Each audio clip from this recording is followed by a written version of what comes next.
What does it mean to be a change maker, and how can one person inspire an entire community to take action against climate change? We're about to find out in today's episode of Just a Number, where we're going to dive into the incredible story of a young lady who is an environmental educator, a climate action catalyst, and one of the top 30 change makers under 30. Her story is packed with passion, with purpose, with perseverance, from co-founding a not-for-profit organization to studying biodiversity and disaster risk in places like Costa Rica and Belize. She's proof that you're never too young to make a massive impact. So buckle up, get ready for an empowering episode with one of the most inspiring young leaders in environmental action today. This is Just a Number. Age? It's just part of the story.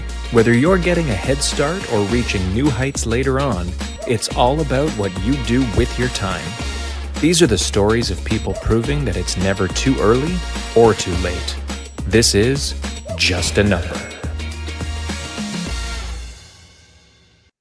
Hello again, everybody. It's Daniel here. It's Just a Number, and this one is a special one today. I am thrilled to be joined by a community activist, a CEO, and not even an up-and-comer because she's already there. This is a young star, and we're going to learn a whole lot about her and about what she does. This is Miranda Baksh.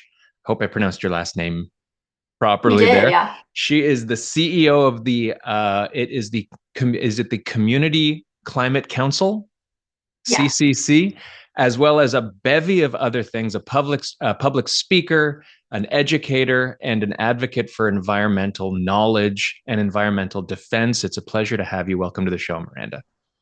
Thank you so much for having me.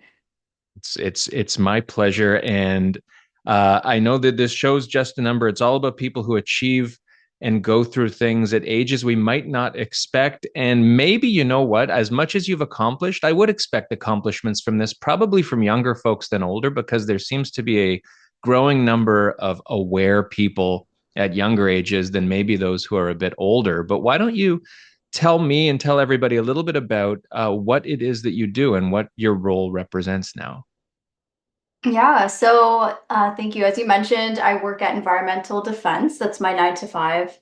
I work on community building there. I started off working in communications on quite a few of their files, but my work at the Community Climate Council, I think, was really recognized as something that they could leverage and that I recognized I'm really passionate about as well, which is mobilizing communities and really bringing people together for a common goal. Um, yeah, Right. So at Environmental Defense, what is your role there then?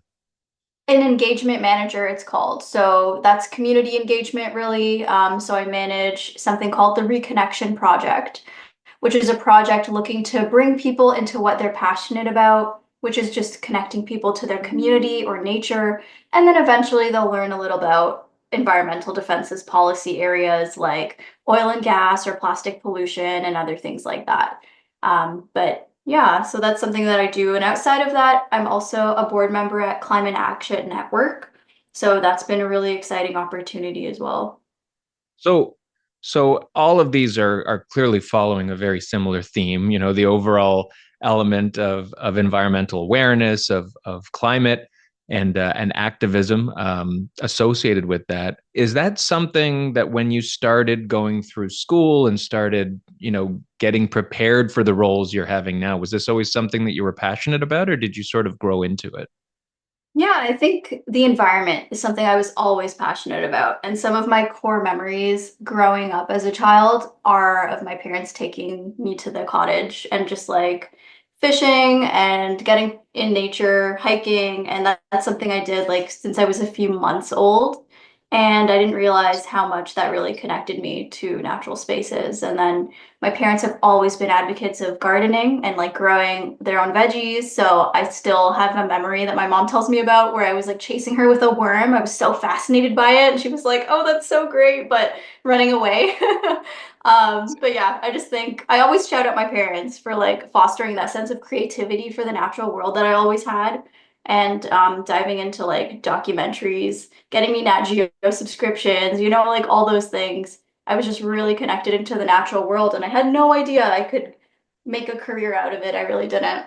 That's well, I mean, that in itself is such a cool message that the stuff we care about, some people just think passion plays are hobbies and they're limited to Yeah. just that, but you've turned it into a career and a multitude of roles, which is amazing.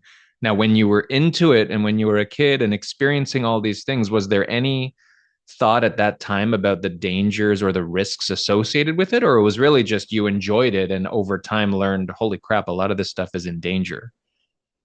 Yeah, that's exactly it. I just knew that I loved it, and I think maybe eventually I realized that some things were threatened, and I thought, oh, like animals and other things don't have a voice, and someone has to be there to help protect it.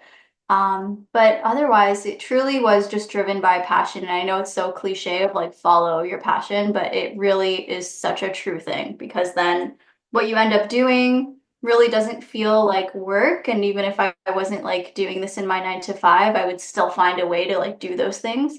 So really just following the thing that you love is so, so important. And I don't think I knew necessarily what I wanted to be, even in high school. I just knew the things I liked to do. I loved biology. I loved nature. Then I took an environmental science course in probably grade 10. And that's where I learned that we can talk about like chemicals, pollutants, and how that impacts people and human health. And I thought, wow, all of these things are a part of the environment or what we call environmental science. I love that. And then that's kind of where I realized that was an area I wanted to go into that blends all the things that I'm really interested about. Awesome. And it's to your point, it's not as simple as just your parents were awesome for exposing you to this stuff and to for you having these experiences, but also you didn't grow up in an environment where, we're all lawyers, we're all doctors, that's what you're going to be kind of thing, which is so important for you to have the ability to follow that passion and to explore and do all that. So, I mean, kudos to them. I'll give shout outs to your parents as well. Aw, that's that's thanks. Let's see. that's awesome. So you were going through high school, you started seeing more. And I guess with every course and every experience you had, it sort of opened your eyes to what is possible and what goes beyond maybe what your limited view of the environment was initially. Mhm. When did it click there that you said, okay, this is going to be a career? Was it still at that point just information gathering and creating more of a knowledge base just for you to enjoy the environment? Or was there a point there where you're like, this is something I could do the rest of my life? Yeah, I think it's a bit of both. I think I realized that this is something I definitely want to focus in on more. Um, And then eventually I realized that there are programs like environmental science in university. And of course, grade 11 and 12, you have to start picking your courses based on the career path. That's a lot of pressure to put on a grade 10, but Yeah. that is what we had to do. And so I just knew at that time I loved environmental science and I realized that's something I wanted to get into. And I always say I loved chemistry, but it didn't love me back. Sadly, I love the theory of it, quantum physics. It like blows my mind. It's so cool. But when it came to like doing the calculations and things like that, my grades were not great. So that led me down a path of where I learned the difference between environmental studies and environmental science.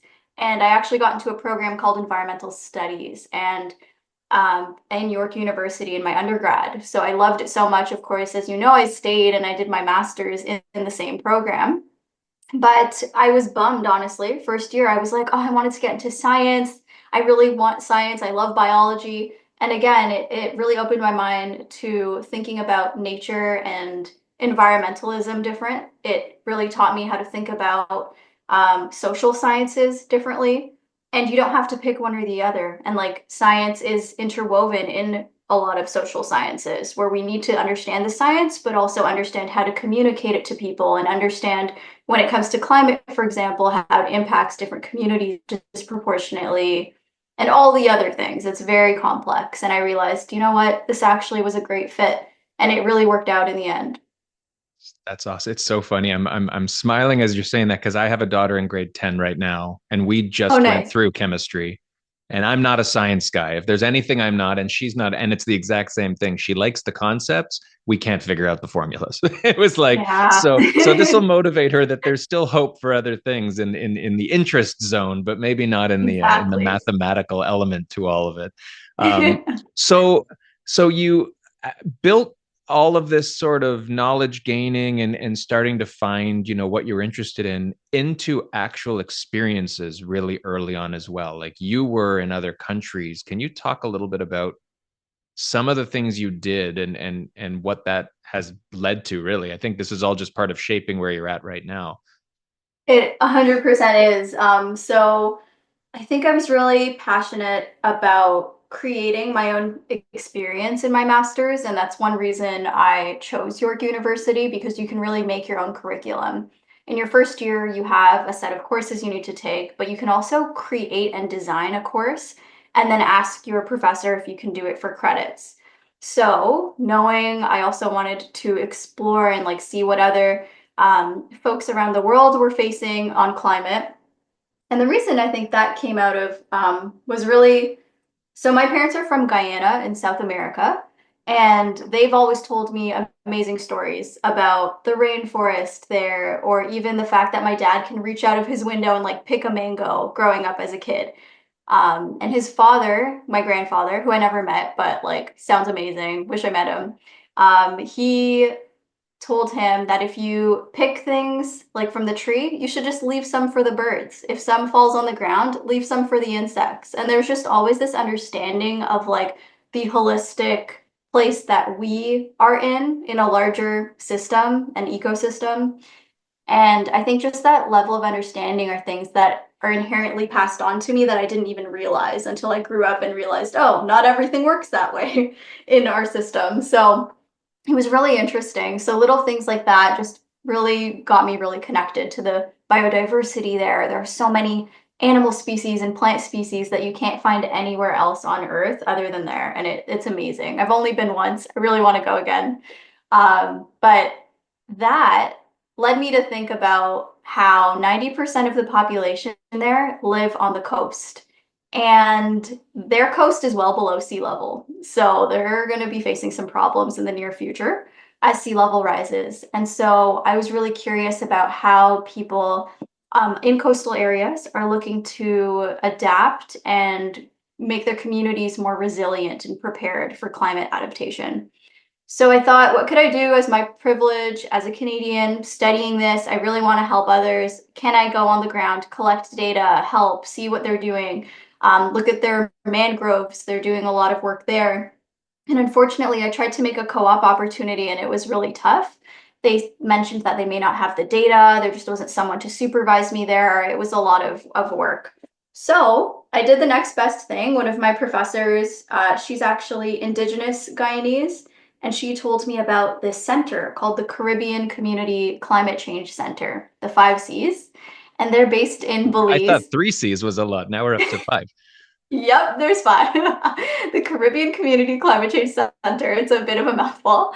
But they look at projects all across the Caribbean on how they're adapting, how they're doing different things, like from coral restoration projects to coastal erosion mitigation, some really cool stuff. So I chatted with them and I secured an opportunity where I was supervised there. So I lived in Belize for about a month and I researched quite a few different projects that they were working on, and it was amazing. It was a really cool experience. One thing that really stands out in my mind is this community we visited in an area called Monkey River, and it was just upstream from a banana plantation. I'm not sure who the large banana conglomerate is there, but the folks there, unfortunately, downriver, there was like a huge coastal erosion issue that they were faced with. They were losing like a soccer field size per day of land. And when I stood there, it was so strange. It was like, it felt like the water was above you, just the way that the land was shaped. It was very interesting. And so we did a community-based project where the community came together, chatted about solutions, and then we learned how they're actually doing a lot of coral propagation and restoration there, hoping to make it more resilient and things like that. So there's little things like that that really put into um, perspective for me on how lucky we are to have the time, the resources, and just the privilege to talk about climate change adaptation and mitigation. Whereas in so many countries, they're talking about adaptation only because they are living through it. So yeah, it really just it put a lot of like my work into context there. And then The second place that I went to was in Costa Rica, where York University has a campus in Costa Rica, which is also really cool. I feel like I'm promoting York University's program right now, but I don't mind because it was All good. great. Uh, they have a campus in Costa Rica, and I wanted to study ecosystem-based disaster risk reduction, eco-DRR it's called. So how can you reduce risk of natural disasters by making the ecosystem more resilient? Hmm. So I looked at different case studies there in Costa Rica, lived with a local family. It was amazing. Also an amazing experience to really conceptualize my work. And stepping away from that, I went to my professor, took everything I learned, and I told her, this is PhD level work. I need 6 years to actually do this meaningfully and put it together. I want to interview people. I want it to come from them. I can't, like, it was a lot to complete in just a year. So she recommended that I pivot. Sorry. Go ahead. Okay, she recommended that I pivot to one of my other side projects I was doing, which was focusing on Instagram actually. And I was analyzing how scientists are using Instagram as a platform to communicate about anything really, but specifically looking at like biology and ecosystem, biology, biodiversity, and how is that benefiting parks and their research, but also how is Instagram harming parks and their research? And for context, I also worked at parks for like about 8 years in my undergrad and master's. So I had a lot of experience with outdoor education and seeing how people use parks and unknowingly may harm conservation efforts. So, anyways, I looked at the pros and cons of Instagram and I have no regrets. I absolutely loved what I ended up studying and focusing on. But as you kind of alluded to, the work that I did globally really set the tone for what I ended up creating, which was the Community Climate Council. I think the biggest takeaway that I have for a lot of people and even the volunteers I work with is to think global but act local. Because I think we see all of these amazingly daunting problems all around the world. And the best way that you can actually help others is to act locally in the communities that you do have power in and the places that you're most connected to. And that's really where we can affect change. So, right under my nose, living in Peel region, which is Brampton, Mississauga, and Caledon, four other women and I came together and we eventually founded a nonprofit organization. And we still to this day think about our positionality and our climate stories of like, why are we brought here to work on this in Peel region? And we encourage others in Peel to think about their stories of where their parents are from and things like that as well, because that really is the most powerful space that we can affect change. Absolutely. Man, I have like Yeah. 8,000 questions now. I don't know how far back I want to backtrack and all that. So, first of all, just for context, how long ago, what year was it that you were in Belize and Costa Rica? Good question. I want to say, was that 2018 or 17 even? Okay, so like It was a while six, back. 7 years ago. Okay. So, and I mean, to Mhm. your point, they're in sort of the adaptation mode. So it's really just literally staying above water as long as Yeah, they can, or hopefully into perpetuity as people like you help on the mitigation side from places where it's possible. Um, that's exactly it. and I agree with you wholeheartedly. I think it's admirable for people to be looking at the finish line and thinking that's all they can do, but it is that which you can control as an individual at scale with lots of people doing that and awareness that's actually going to move the needle. So, Mhm. credit to you for doing that with the group that you have, that it's not just saying, okay, we're taking on the world. We don't need anybody, right? Like the identification of doing that is so big, and starting a nonprofit is not an easy task. Like, how challenging was that just on the from nothing? I mean, I'm sure there was support, but someone who I don't think had started a not-for-profit before, was that a challenging process for you, or is it still a challenging process sort of navigating running one? Absolutely, I think that it's not something that I signed up for. And I openly tell my fellow volunteers this, that I didn't study how to start a nonprofit. I didn't study like nonprofit leadership in my undergrad. It's something that I eventually studied, of course, building it out, and something I'm constantly studying. But I tell them that openly and transparently because I want them to recognize that anyone can start something, like truly, if you want to. Um, so the way it started was there was a program from Youth Challenge International, YCI. They did a call out for people in the GTHA, so the Greater Toronto Area and Hamilton, for youth to come together and create a climate solution and be a climate action catalyst. And I was finishing my master's at the time, so after doing a lot of theoretical work, the word climate action catalyst was exactly what I wanted to do. I'm like, yes, I'm done school. I want to catalyze. I want to make change happen. Signed up to volunteer. I got interviewed, and then I was selected to represent Peel Region along with 4 other young women. Um, and we were also in a room with people from Toronto, York Region, and just other regions in the GTA. And they were all assigned the same thing: create a solution for your community. That's a huge question because climate change Loaded. is such a, yeah, complex and messy problem. So some people jumped in and did a seed library. Some people want to focus on fast fashion. And we didn't know where to start. We felt we were so behind. And we just felt that we wanted to do something that was really on climate and climate justice. And we didn't know what that thing was because it's so all encompassing. It encompasses the seed libraries and fast fashion and all these other issues. So while we were figuring it out, we went to the region of Peel. We spoke to someone who was head of the Office of Climate Change and Energy there, and other municipal leaders. And it was around the time that Greta Thunberg was doing her first climate rally, I think 2018, 2019. And we thought people in Peel region will not go to Toronto to do the march. Some people might, but majority probably can't skip school, may not get permission from their parents. It's a bit of a commute. What if we just hosted our own right here in Brampton and just saw what happened? So we put it out on social media, invited some people. We didn't know what was going to come out of it. We went downtown Brampton on the date and time that we set, and over 250 people were there with signs. There was media, there were politicians from all of the 4 major parties. So we were just shocked. We were in real shock, and it just really confirmed to us that people in our community care, just like we thought they did. And people are ready for change. People were passionate and they were like, hey, we've been recycling, we've been turning off the lights, we're doing all these things. We realized that the solutions need to be bigger than ourselves. And they were really ready to demand more political system change, etc. So we marched around Brampton City Hall not once, but 2 times because I wanted to go again. And then we opened up the discourse to the public and we said, what brought you here? What is your climate story?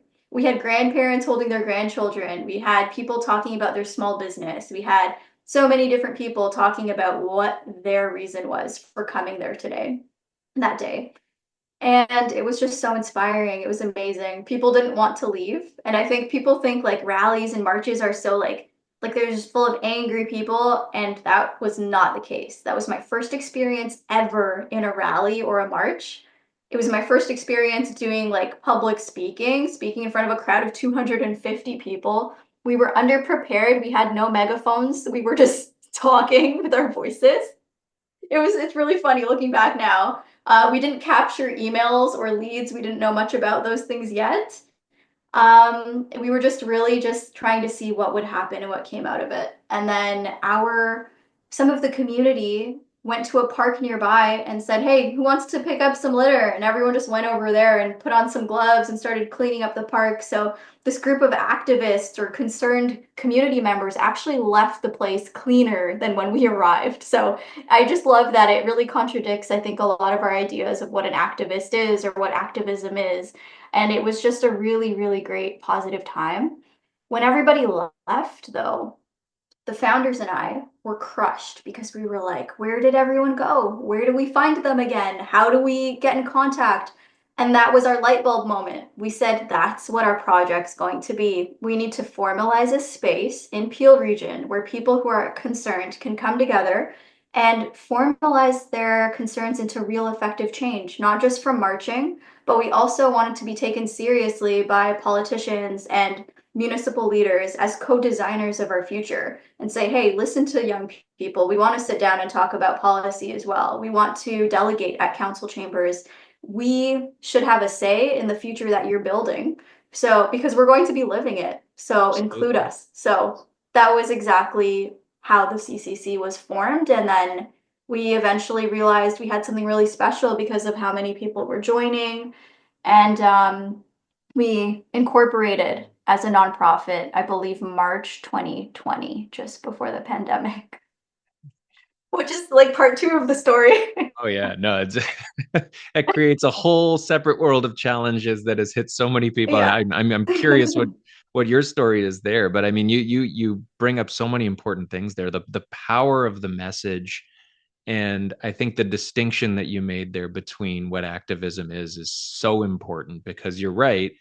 People immediately jump to protest as their definition Mhm. of activism, and you use the word which is appropriate of rally, which is so different from protest, whereas the only real similarity is it just happens to be a group of like-minded people in one place. But kind of the comparison ends there, where one goes down a positive change making for the good element, where protest can be focused on the same, but this is not so much anger and pitchforks and torches and all that, whereas stories and real messages are worth so much more, in my opinion. And I mean, there are those who could disagree, but if you're going to resonate with an audience, it's a lot easier to put and humanize what it is that you're trying to do. And maybe from what I can hear from you, that wasn't your immediate intent. Like you didn't go into this saying this is going to become a not-for-profit a year from now or 6 months from now or whatever.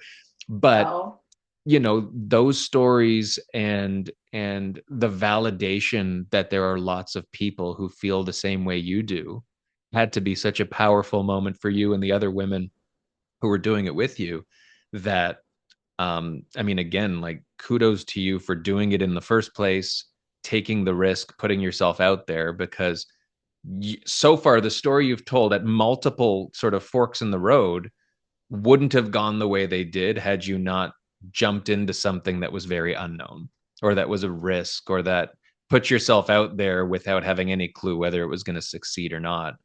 And Mhm. even more than that, the definition of success, I don't even think you had one because who knew what was going to come from it? Like, we'll do it. If 10 people show up, it's a success. If 200 show up, it's a success. Like, who knows, right? Exactly. So that's really cool. And so it turned into this not-for-profit, which you're still working at with one of your many hats right now. How, so you mentioned you did it right before the pandemic, which does raise all kinds of questions about, I mean, how it even sustained itself. We're talking about sustainability on an environmental scale, but just your organization itself, did it hit a big pause for a couple years, or were you able to do work behind the scenes despite the world kind of being shut down around you? Yeah, I think building off of what you said, when there are forks in the road and just persisting, it actually exploded over the pandemic. We thought that things were going to change. We had to change all of our programs. One of our ideas, for example, was having a climate cafe where people come together, have coffee, and talk about the intersections between mental health and activism. So a lot of youth now are suffering from like climate anxiety, just like this daunting, looming threat that they're just living through. It can definitely cause anxiety. And then also ecological grief when a lot of land is lost. Or I still remember when I was in 10th grade watching that Gulf of Mexico oil spill. It was like on CNN. And I just remember standing, staring at the screen, watching all this oil gush out into the ocean, feeling so helpless that I couldn't do anything. And every second that went by, so many species were getting harmed. So things like that, now we have terms for them, I suppose. I guess it's a good thing, but it Step. just means more of us are going through it. Yeah. So that's what the climate cafes are about. It's about just journaling. We have people who lead those sessions, and we just always thought they'd be in person. So that's just one example of when the pandemic hit, we thought, oh no, we can't continue. But lo and behold, we did everything virtual. And actually, one of our climate cafes had people who attended across 7 different countries. Wow. So that's something we could never have done if we had it in person. So there was definitely some silver linings to adapting our programs to an online space. We were also able to pump out a lot of panel discussions. We did webinars. We had like Diane Sachs, on, for example, else? We just had a lot of city councilors, a lot of delegations as well, meeting with local councilors. That ended up happening online, which I think for a lot of youth and young people was less intimidating than what Divya, one of the co-founders, and I did. We did it in person at council chambers. It's a bit nerve-wracking, but after you do it once, it's really fun, actually. It could be Yeah, pretty inspiring. But I mean, that could have been seen as a positive thing too, right? For youth to actually have the opportunity to do it virtually when that didn't exist before. for sure. So, in a lot of ways, we were able to do so much. We did something called Camp Climate over the summer. We realized a lot of youth can't go to summer camp. So, we made Mm. our own, called it Camp Climate, and it was for youth and adults to do like a lot of fun activities and just like learn about climate change. So, yeah, it was really interesting, and I'm so grateful to my team because I think it also created a third space for us. I mean, we were all locked in our homes.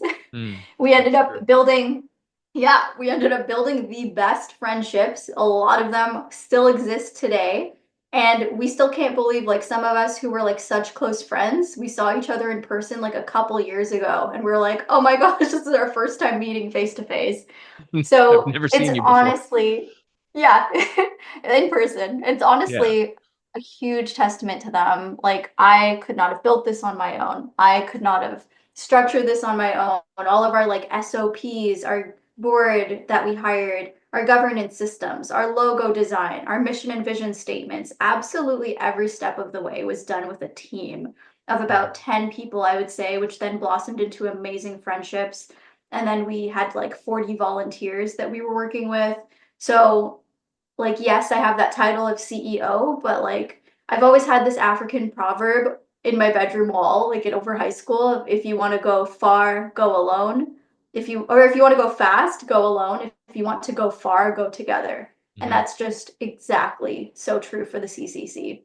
It was a huge collaborative effort with all of the teammates, and I think that's part of the reason why it also went so well is that we just wanted to be there. We enjoyed it. We enjoyed our time together. We started our own podcast actually as well.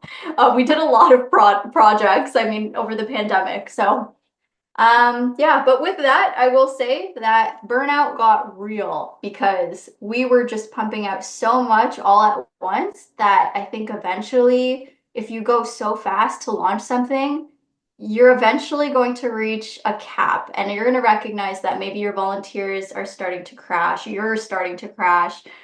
There was a lot where we realized, how do we do this in a way that's actually sustainable for us? How do we take breaks in a manageable way? So we actually operate now in line with nature, I like to say. When nature slows down in the winter months, we also slow down. And then at the end of the year, around the holiday time, we just completely like log off. And Mm. then January comes, we're starting up again, but we're going to ease into it slowly because it's so easy for us to just get into the grind of it all. And I think it was a huge snowball effect in the beginning, but definitely the snowball was like running out from under us where we couldn't keep up. And I think a lot of people who are like starting their own businesses can probably relate to this, but it starts an identity of its own where it has its own needs and you have to like feed this idea and this organization or whatever it is, and it becomes its own entity. So those were our caution points when I realized, hey, hold on, let's pause. We're only as busy as we make ourselves. Let's start to slow down and go back a bit. Sure. So I think those are some of the balancing act you have to play with when things are your passion for sure, because you can just be so passionate about it, but then it can explode into something that is harder to manage. Yeah. Well, Yeah. and I mean, you don't know what you don't know when you're doing something brand new. And none of it's a bad thing, unless, of course, you slip into massive burnout and it demotivates you from continuing altogether, which is a risk that, I've seen that with entrepreneurs and different folks who take on so much or try to do, 100 things at 5% instead of 5 things at 100%. It gets really overwhelming. Um, it's definitely bang on, you're surrounding yourself not just with people who can help you out, but like-minded folks who I think are working towards a common vision, which is great. I haven't even mentioned the fact that you were recognized as one of the top 30 change makers under 30, which is so cool. Um, And I mean, that's honestly, I think that might even been where I first saw you, where I found who I'm like, oh wow, like no kidding. Should be one of like, one of the top three under 30. Um, one of the top one under 30. I don't know who else is Oh, on the thank list. you, I, thank you. I don't want to knock I don't want to They're knock all the great. other folks. I'm sure they're yeah, we're all wonderful. I'm sure there's 30 more. Um, so congratulations on that. And did that was that recent? Was that in the last like couple years? Because I didn't see when that was awarded, or was that around like the pandemic time as well, or following all of I that? would have to check, to be honest. We should probably check the website. I think Yeah, we it got to was fact around check here. No 2019. fake news on this podcast. Yeah. Yeah, we'd have to double check, but I think it was like 2019, 2020, something around there. But I have these that I look at. I try to keep this here near me to combat any imposter syndrome that comes our way. But like this is from um, the Volunteer MBC. MBC stands for Brampton, Mississauga, Caledon. And yeah, in 2020, we won this award for youth who lead by example. And I think it's a testament of like when we thought things were ending in the pandemic, but then we actually stood out and like overcame and did all these other things. And I'm not bragging here, but like I also No, got like an award lay it from the on me. mayor. The mayor of Brampton gave me this like inspirational citizen award, which like still blows my mind to this day.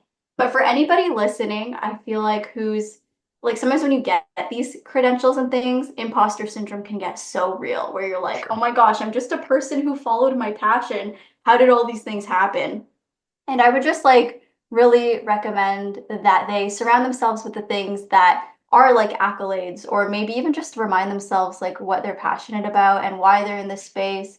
And I think that while all these things sound incredible and amazing, and I am proud of it and grateful, I also want everyone to truly know, as cliche as it is, that they all can do it too, because I'm like just a human at the end of the day. And I think everybody can truly, truly get these types of accolades and recognition and etc. as long as they're just following what they really enjoy, find their community and their support system who's willing to go there with them. And I think a huge part of like your brand or business is the person that you are, the way that you make people feel, right? It just goes back to those things. And if you're like living your life aligned in a way that like you're proud of, I think it can lead you in really cool directions. So just hold on to that. Absolutely. Well, and you're bang on. Like, there's not a human on earth. We train on this here. I've spoken on this as well. You probably have as well, about imposter syndrome all the time. There's not a person on earth who doesn't have imposter syndrome. I have imposter syndrome. It's very easy to look around and say, how come they're there and I'm here? Or why am I in this room with these people? Or why am I not in the room with those people? Whatever it is. And the reality is, we're all individuals who have grown to be where we're at right now, with skill sets and with aptitudes that someone else is looking at you saying, she's got that, I wish I could be that, the same way we're looking at other people saying, they're like that, how come I'm not like that? And you're right, you've got to just, follow what you're interested in, follow what motivates you. And it does lead to, I want to dig deeper into what you were just saying, because a lot of people who are listening to this are going to be younger folks, and define younger however we want. I don't know. I don't even know what young is anymore. But younger folk, or I know, people trust who, me, once hit 30 now, I'm just like, oh. that's it. Yeah, you're a grizzled vet now. Um, but there's people who will constantly say, maybe not, I can't do that, but I don't know where to start. Like, Mhm. look at where all these people are and the destination they reached. And man, I can't Yeah. travel to Belize. I can't do this. And maybe they can, maybe they can't. Circumstances are different for different people. But ultimately, what would be your message to these folks who maybe deep down just want to know that they're able to make a difference and have impact on the world, or impact the things that they're passionate about? Yeah, I think that there is no right way is the best message I can give. And we're just in such a place where it's so easy for us to compare with social media and just see everybody's like what they're doing, how they live their lives, and just constantly compare. I'm guilty of it as well. And just recognize that your path is your own and your journey is your own, and it's not going to look like anyone else's. And that's what makes it so awesome. So just follow that path, trust the process, do it while you're uncomfortable, trust and embrace the discomfort, and push on through. You got this. Yeah, I like it. There's a sound bite right there. That's gonna be pulled out for sure. Um, Perfect. uh, how are you doing? And this might be kind of a more deep than I mean it to be question, but how are you doing in a world and in dealing with things like climate activism that can be pretty emotionally exhausting for you as an individual who cares at your core about it. Like, you're not doing it because it's a job. I mean, yes, but the reality is it's something you care deeply about. How do you balance your involvement and passion for the environment while at the same time making sure you take care of yourself and your own mental health, that it doesn't Yeah. create whatever the emotion is that's not a good one? Yeah, that's a great question. I think I'll get into the day-to-day balance of how to manage that, but before, I think just even more theoretically, I didn't realize I was getting into a place that was going to be so politicized. Like, I thought that we all wanted to save the planet. I thought we all cared about wildlife. It was so simple when we were young, right? You mean we don't? Of course we do. We all do. Thought so. And maybe we all do at the surface, but then we don't realize how many systems there are at play, how much politics are around every single decision, and how powerful a lot of industries are that actually control politics. So it makes things very, very complex. And we're also just seeing shifts in Ontario right now, right? With our government, we're seeing it federally, we're seeing it with our neighbors down south in the States.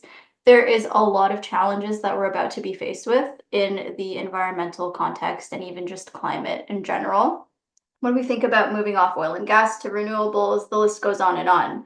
So I think that that is where it gets really surprising when you see like comments maybe on social media of folks who are like climate deniers, or maybe people who are just like questioning a lot of things or just putting doubt into people's minds. And it's just like you realize that there's huge systems that are meant to cause this type of disinformation or confusion, and no one individual is going to change that. But what we can do is educate, educate, educate, repeat and repeat any type of messages that you see, that, and just really amplify voices of organizations that are doing great work, that are working with governments, that are combating this disinformation, and really find your community, because I think it's easy for a lot of folks to get lost in that, or even yeah, maybe I don't want to get too much into that rabbit hole. There's a lot there. But I think It'll be just, episode 2. yeah, honestly.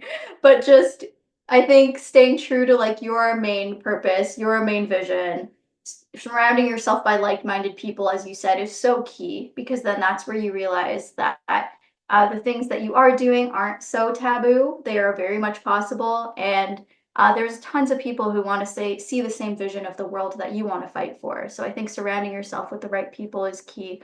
And even if finding a community is difficult, it could be an online community. It doesn't necessarily need to be in person. I know a lot of people who come from families who may not believe in climate change, and like they're the one that does. Like things like that can get really challenging. But there are so many communities online, or even spaces like the Community Climate Council or other organizations where you can volunteer. And I think volunteering is only a tip of the iceberg, but you really gain so many things. Like you gain friendships, you gain new perspectives, you gain so much. So, inserting yourselves into those types of communities, whether you find them at events or nonprofits, I highly recommend. And then on the day to day of how to manage those types of things, I think I really learned my personal cues of burnout. When I think burnout's about to happen, I really listen. So listen to your body. If it means like, oh, the thing that you're really passionate about is starting to feel like a chore, is it starting to feel like homework? Is it starting to feel like a task? Tap into that and start delegating if you can. I think a huge part of leadership is the art of delegation. Maybe you've talked about that already on the podcast, but that's a huge It's one. important. It's important. Yeah, it really is. Teamwork makes the dream work. I could really lean into that. And there are so many people who can do so many things better than you can. So, like, give it to them to lead. Um, and just let your team know when you need a break, and really just tap out when you need to tap out. Take that time away. go to into nature is something I love to do, is just to go on walks, look outside. There's so much inspiration from nature that we can draw on how resilient it is. And again, just the changing seasons. It really reminds us that nature even needs a break. So that's exactly the model that we follow at CCC, for example. So yeah, I think just taking breaks, taking rest, and being intentional about that is really important. Um, it may be unconventional. Like in that time I said that we were doing so well, I think back in 2021, we took a break from maybe December to March. And that was terrifying for me because I thought, oh no, after March, nobody's going to come back. It's all going to be over. But Yeah. people came back. And I think that's a good reminder that when you rest, the world doesn't fall apart. Your business or company or whatever else won't fall apart without you. If you trust in the folks that are there and things are organized and people agree to like pick back up, and if you're able to take that time, do it. Definitely do it mindfully. And there's just so many things you can do as well, like journaling. But yeah, personally, I think I just think taking breaks, leaning on my community, and then going into nature are the three things that I do personally. So before I jump to the Oh, next question, you did touch on people should get involved or can get involved. So why don't we first tell them where they can find you, all the social media stuff like that. I'm going to share this in the notes too, but we don't have to wait till the very end of the episode to do that because uh, what sorts of ways can people get involved if they're saying this all sounds amazing, but I don't know what to do next? yes. So at the CCC, we actually have volunteer positions posted. We're looking for three right now. Folks who are interested in building out a website or managing websites, we love help on that, or a communications lead, we're looking for. And then we're also looking for someone who can really oversee the volunteers and maintain a sense of culture and just like do retreats for folks and just keep people engaged, things like that. Mm. We're also building out a whole new program, thinking about working sustainability. I'm kind of changing our operational model completely. Instead of us operating in different teams and silos, I want to offer a cohort-based program for people where they can sign up for like 1 year and then they learn about climate change in all three of our pillars, which is climate literacy, community outreach, and political advocacy. They do workshops, get training, they'll get badges, maybe a certificate. So a lot of incentives I'll put in there. And we'll do climate cafes here and there as well. But it's a clear beginning and end with clear objectives and outcomes that they'll gain out of it, and then clear things that we'll get from the volunteers in return. And I think from the management side, hoping it'll be a lot more sustainable to manage instead of 40 volunteers all doing different things. So we're looking for volunteers who are interested in helping us shape that program, and that could be a really fun way to design things. I mean, the CCC is turning 5 years old today, so I think it's a cool Really? time for change. Today's the Yeah, birthday? I didn't even know. Wow. Happy not birthday. today, not today. Oh, Sorry, no, did I not say today. that? Oh, I meant this year. this year. Well, okay. It's like today. It's If like you're in listening, April. what do we know that it's April, you said? Yes, yeah. Okay. So if you're listening to this in April, this could be the actual fifth birthday. It's possible. Very exciting, yes. All But right. what better way to like change things up a little, I think. Yeah. Yeah, and offer things in a more sustainable way that removes barriers for people to get involved, and they'll have like a clear program to enter in. So we would love your support on that. And they should just go to communityclimatecouncil.org to find all the info on that, or is there a better place for them to? Yeah, that's right. We also have postings on goodwork.ca. You can get a sense of the job description there. But in case you're listening to this when that posting isn't up, then yes, our website is the best place to go. We're also very active on our Instagram, which is Peel Climate, and you can DM us on that platform. Awesome. I mean, you've mentioned a lot. Um, Social media is so powerful, and Instagram is a great way. We were just talking about this earlier today in a totally different context, that we find less of the hater type speak in Instagram versus some of the other platforms. It's less of a commentary and more of a sharing platform, but that's definitely not a universal approach. But you also talked about Instagram as an initial research or project that you were working on years ago. Do you find, so obviously social media is an amazing and a necessary tool for getting messaging out. Where is your sort of hope versus fear on social media in general as far as being able to appropriately share not just the truth, but just, the appropriate message out there? Like, do you find that you spend as much time combating mistruths as you do sharing the truth, or it's not that bad? It's just you've got to keep an eye out for that stuff. Yeah, luckily in my personal Instagram, I would say that that's not as prevalent. But at the nonprofit that I work at, especially when we do ads, I would say that there is a lot of folks who are sometimes we think paid from like Mm. other industries to say things, to say disinformation, to say that we're wrong, or to just say like, "Ha, climate change is all a hoax. It's not true." Tons of things. So they'll get hundreds of those types of comments that when I was in my communications role, I had to combat that. And with education, we'll just send a link to our blog, educate, educate, educate as much as we can. Um, but again, that's just with a huge audience that I don't have on my personal account. So luckily, I don't see a lot of that type of negativity too often. That's good. And so where is your, like, big picture question? Where, I assume you're very hopeful. To be in a position like yours, you need to be positive and understand the change that you're contributing to. Do you see the needle moving in a better slash the right direction? Are you, I mean, there's always going to be where I'm worried. I mean, I'm positive about people being more aware. I'm happy that one of the units in grade 10 science was climate change. I don't know if that was the Mm. same when you were in grade 10, but I mean, we just finished the climate change. Well, I'm learning along with her, but I can see the awareness growing and more than ever before. But is the voice against growing at a similar pace that it makes, that you kind of have to temper your hope a little bit? Like, where do you stand as someone who's right in the thick of it, of where this country, world are going right now? hmm That's really interesting because I actually did a bit of a training on the growing right wing in Canada and fascism and how that will impact environmentalism. And when you hear about those types of things, it's definitely concerning. It's kind of scary sometimes. But I think that my hope definitely fluctuates, it ebbs and flows. But ultimately, when I feel hopeless, I feel like the only thing I know to do is to take action. And then when I feel hopeful, it's the same thing, take action.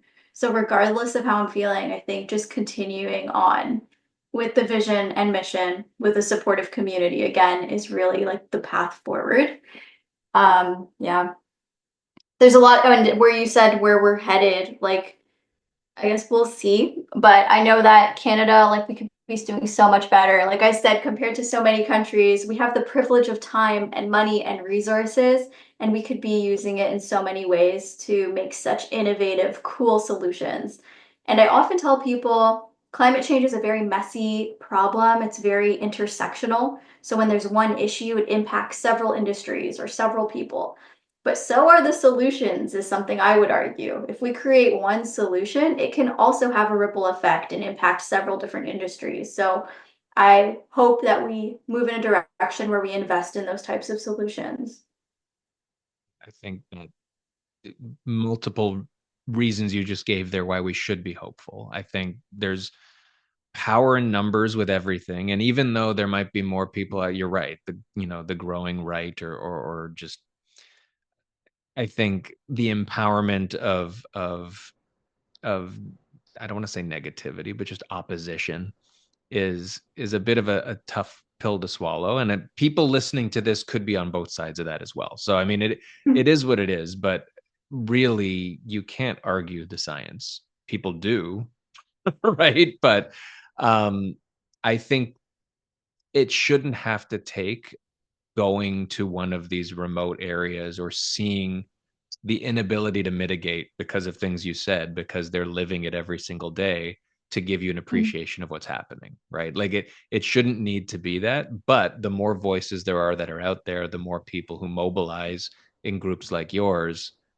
I think the stronger likelihood there is that, you just want the needle on the right side of things, so that if there's momentum, it's going the right way and it's not literally a current working against you. Which, the more I learned about climate change and I see how currents and melting ice caps and all that are literally impacting spots all around the world, and a multitude of other things as well. Um, so what does, and maybe this is a good question to close, a couple questions. I mean, I'm curious about where you're headed yourself in the years that come. I know it's been fork in the road after fork in the road, and maybe you'll see where the wind blows you, but that would be one part of my question. Is I'm curious about, um, what's in line for Miranda in the next 5 to 10 years, if you've got a vision for that. And secondly, Yeah. what does success look like for you when it comes to you and your work? Both very loaded questions, so you might go on a 45-minute narrative right now, or answer to the question. But I'm curious because there's so many wins you could have in your line of work, as well as so many challenges. Do you kind of take what you get and celebrate the wins regardless of what they are? Or is there a tangible kind of KPI or whatever, like sort of, here is the goal we're working towards, and when we hit that, we don't stop, but we get to put a notch on our belt as success?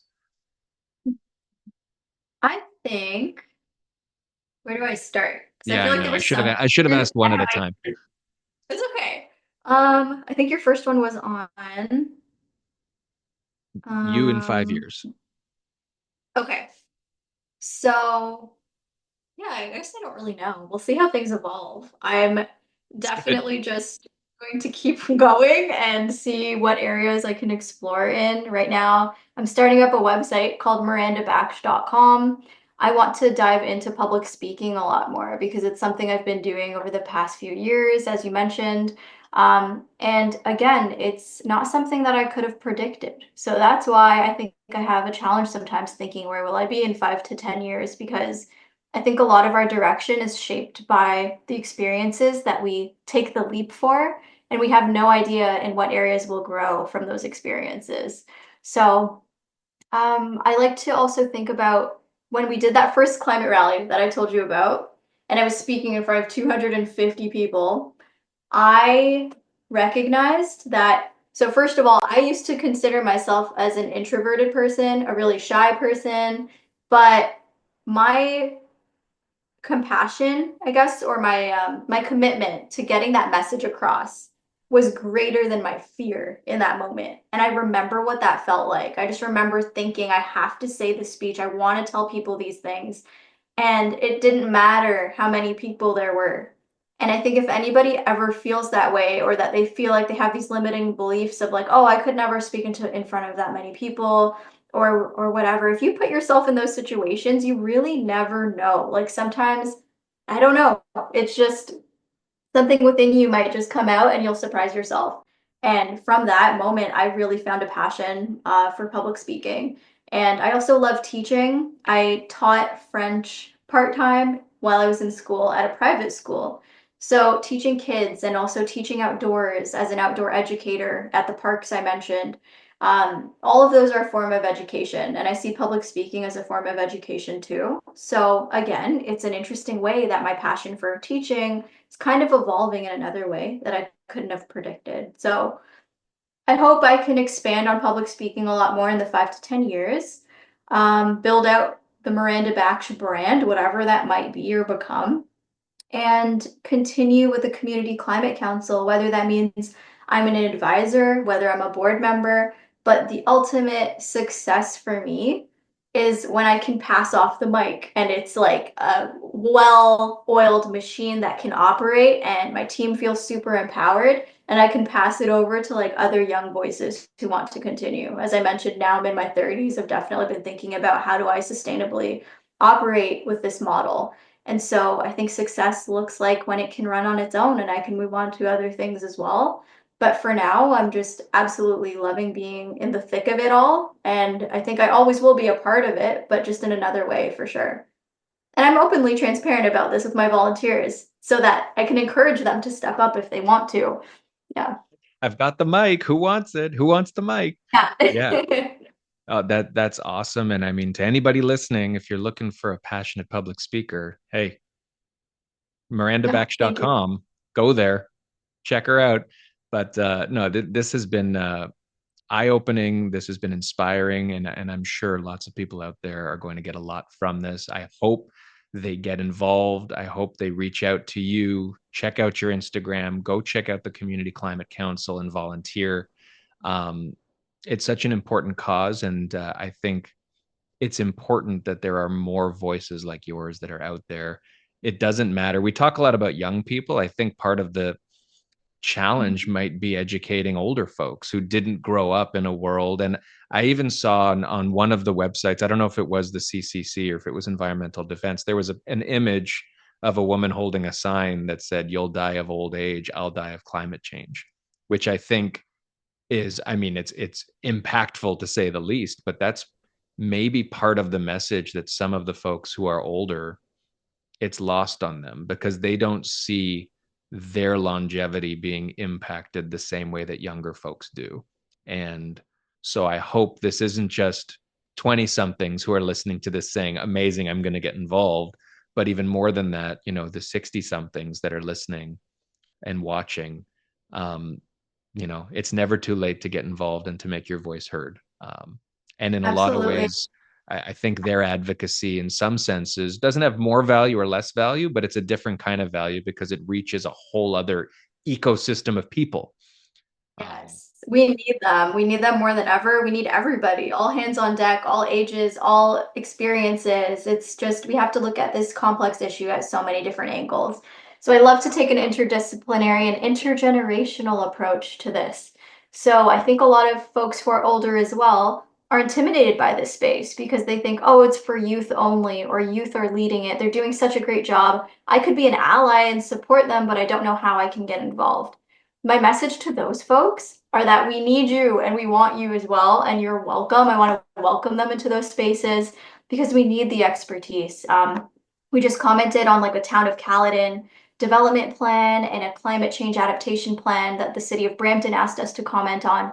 And we're doing our best and we're looking at it in different angles. We have a couple volunteers who are city planners, etc. But we know that older folks have so much experience. They've seen how cities have evolved, and getting them involved on things like that would be so cool.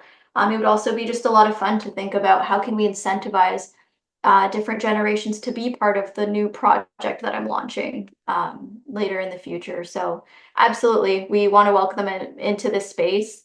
Please don't think it's just for youth only. We definitely want all ages. Hey, well, thank you again for taking the time. There, we could easily have another episode of this, or 12. I can make it a whole series, but I really appreciate you taking the time. Super impressed with how far you've come, and you're not even tip of the iceberg. That's a bad pun given what we're talking about, but you know what I mean.